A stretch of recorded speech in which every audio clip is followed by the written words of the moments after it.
To entertain an idea is, in a sense, to host it, not to adopt it, not to move it in permanently, just to let it sit at the table long enough to see what it has to say.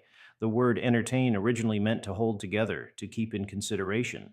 Somewhere along the way, we began to confuse exposure with endorsement. If we listen, we must agree. If we consider, we must be wavering. If we allow the idea in, we risk being overtaken by it. But disciplined thinking requires a different posture. Cognitive science tells us that most people rely on fast, intuitive judgments. They protect existing beliefs through confirmation bias, filtering out what doesn't match their values. That reflex is efficient, but it's not always accurate. Intellectual maturity requires something slower, the ability to suspend reaction and examine structure. Entertaining an idea is not surrender, it is inspection. In negotiation, for example, a proposal that seems unreasonable at first glance is often a doorway into underlying interests. If one party demands a 20% reduction, the skilled negotiator does not immediately reject or concede. They examine it. What pressure is driving that number? Cash flow, optics, internal policy?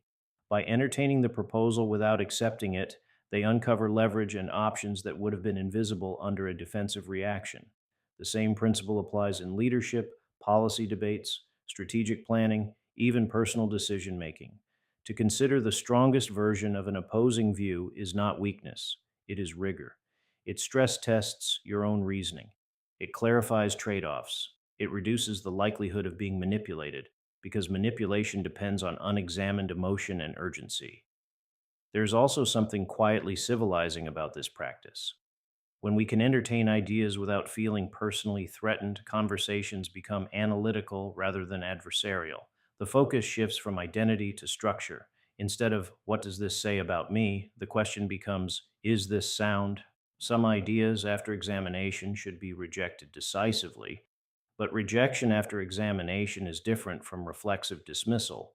One is informed judgment, the other is impulse. To entertain an idea properly is to host it without handing over the keys. In a culture that rewards immediacy and outrage, the discipline of careful consideration may be one of the most stabilizing skills we can cultivate.